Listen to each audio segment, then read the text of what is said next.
As Storm Ophelia raged yesterday, Belfast volunteers took action to protect homeless people. At a soup kitchen on Donegal Street beside St. Patrick's Church, hot food was served as volunteers searched for those still out on the streets as the intensity of the gale force winds increased. By late afternoon, around 6 people were receiving help, with one fatigued man in a wheelchair provided with an improvised bed made from soft chairs. SDLP councillor Paul McCusker said the main challenge had been helping those sleeping rough. "We're trying to maintain their safety while they're on the streets as well," he said. "There's one man who's been sleeping rough for over 14 years, we'll be keeping a close eye on him, and others you would call entrenched sleepers."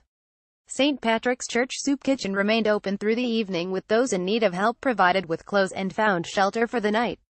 9 hotel rooms were donated at one point from a group hoping to visit Belfast but who had their flights cancelled due to the dangerous weather.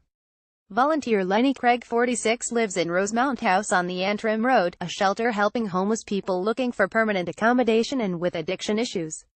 "I'm a recovering alcoholic and I've been on the streets myself, so I know what it's like. I know what the mental health issues out there are. I have a lot of them myself," he said. "Every day is a struggle for a lot of these people. They need all the help they can get." Lenny said he was hoping to bring as many people in to get help as soon as possible. "I can understand another alcoholic out there on the street. They badly need that help with their mental health and getting shelter. That's what will help long term. I've had a lot of assistance but my life's becoming manageable. I'm taking it a day at a time and going to meetings and helping others and giving back." Volunteer Chris Anderson, 17, said often the best way to help the most vulnerable was to listen. "I've always been involved in charity organizations like the SOS Bus. This soup kitchen here at St. Patrick's has been such a help," he said. "We have a massive room with tonnes of food being donated from all across Belfast and elsewhere.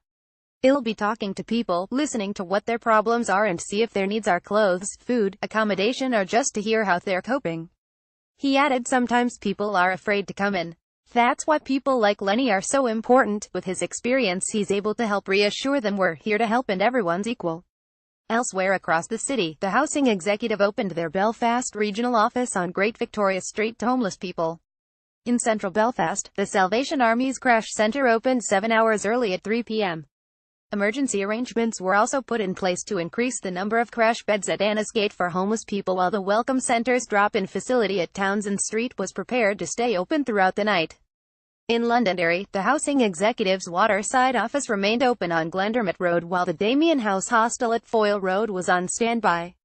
In Cookstown, the Must Hotel on Molesworth Street was available for emergency shelter all night, while in Dungannon the Castle Hill Hostel opened their doors. Belfast Telegraph.